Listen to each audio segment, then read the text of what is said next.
Allez, ça pêche.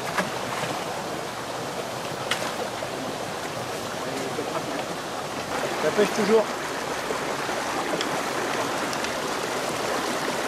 La réserve de la Dédalouse a été créée en 2010 dans le but d'essayer d'évaluer l'impact de la pêche sur la population, l'évolution de la population de truites. Elle se termine cette année, au 31 décembre 2015. Avant de rendre cette réserve à la pratique de la pêche, on essaye de faire une pêche électrique qui nous permettra, après les 2 autres pêches électriques d'ailleurs qui ont été réalisées précédemment, c'est-à-dire une au départ de la réserve en 2010, une autre en 2012-2013 et la dernière donc en 2015, qui nous permettra donc d'évaluer l'impact donc de l'absence de pêche. L'étude sera réalisée par la MEP, la Maison de l'eau et de la pêche, de façon à ce que les résultats et une bonne assise scientifique. Je m'appelle Sébastien Hersen-Janodet, je travaille à la Maison de l'eau et de la pêche de la Corrèze.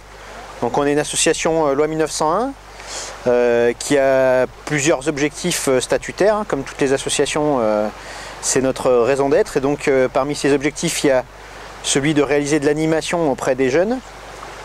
Donc c'est ce que fait un de nos collègues qui travaille beaucoup avec les écoles. Il y a un objectif statutaire qui tourne autour de la promotion de la pêche. Donc dans ce cadre-là, on essaie d'initier aussi plutôt des adultes en fait à la pêche, alors principalement la pêche à la mouche. Et puis on a un axe de connaissance des milieux aquatiques.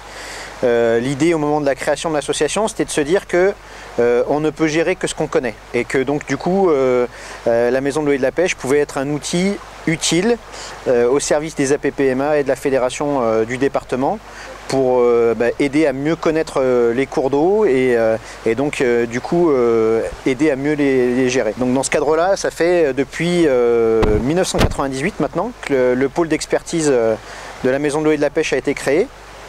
Et dans ce cadre-là, on fait beaucoup d'inventaires piscicoles, de pêche électrique. C'est un petit peu notre spécialité, donc depuis 98 on est à peu près à 900 pêches réalisées un peu partout sur le territoire national, donc ça nous donne maintenant une bonne expérience et un bon retour de ce qui se fait à la fois en Corrèze mais aussi dans les départements limitrophes, donc Creuse, Haute-Vienne, Cantal, et puis parfois dans des départements beaucoup plus éloignés comme les Pyrénées, la Gironde, les Hautes-Alpes ou la Loire par exemple, ou la Somme. Est-ce que tu peux nous expliquer comment se passe une pêche électrique? Alors une pêche électrique, donc là on fonctionne selon une méthodologie qu'on appelle vraiment des inventaires piscicoles. Donc sur chaque pêche, on définit une station qui fait à peu près une centaine de mètres de long, on va dire. C'est fonction de la largeur du cours d'eau et des habitats qui y sont présents. Et puis sur cette station, on va essayer de prospecter tous les habitats et attraper tous les poissons, toutes espèces confondues. Sur un premier passage, et puis ensuite on fait un second passage exactement dans les mêmes conditions pour voir finalement quelle est la quantité de poissons qu'on a laissé dans la rivière. Ces éléments nous permettent après de estimer ce qui était vraiment présent, donc à la fois ce qu'on a capturé et ce qu'on a pu louper, et nous donne des informations vraiment à la fois qualitatives, donc vraiment quelles sont les espèces présentes dans le cours d'eau, mais aussi quantitatives. Et ça c'est un point qui est très important, puisque c'est ça qui va nous permettre de comparer d'une année sur l'autre l'évolution des populations de poissons des différentes espèces. Ici sur la Dédalouse, ça fait la 4e campagne de pêche qu'on organise là, depuis 2009 avec, que la PPMA des Monédières organise et avec laquelle on travaille. Donc sur 3 stations, et puis donc à chaque fois c'est le même protocole qui est réalisé sur les mêmes sites, donc ça nous permet de voir aussi l'évolution à la fois de toutes les espèces et puis après de faire un zoom sur la population de truites et voir comment est-ce qu'elle évolue. La pêche électrique, comment ça fonctionne? C'est un circuit électrique qui doit être fermé, hein. Donc on a une anode qui donc une espèce de cercle d'une trentaine de centimètres qui est relié à un long manche de 1,50 m. C'est ce manche là qui va nous servir à attirer le poisson. Donc l'intérêt de la pêche électrique, c'est si on utilise un matériel qui est adapté dans des bonnes conditions, en faisant les bons réglages, ça permet de capturer les poissons sans les tuer et puis de les remettre à l'eau à la fin, et donc de vraiment connaître tous les poissons, toutes les espèces. À cette anode, pour capturer les poissons, il faut aussi des épuisettes. Donc à chaque anode, on va avoir le poisson qui va être attiré, et puis on va avoir des gens aux épuisettes qui vont être chargés de capturer le poisson le plus rapidement possible pour éviter qu'il reste dans le courant électrique, le mettre dans des seaux qui vont être transférés à un chantier de biométrie.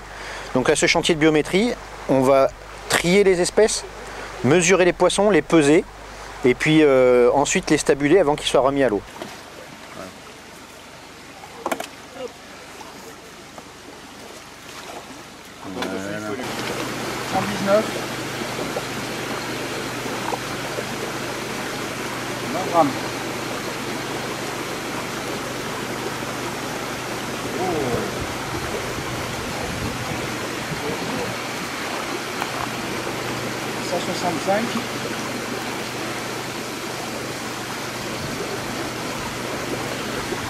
Et enfin la cathode est le dernier élément du circuit électrique qui ferme le courant, donc c'est une espèce de grille en ferraille qui reste posée à un endroit où elle ne nous gêne pas et dont le seul objectif est de fermer le courant. Donc à cet endroit-là, il n'y a pas de poissons qui sont attirés. La pêche électrique, ça comporte des risques.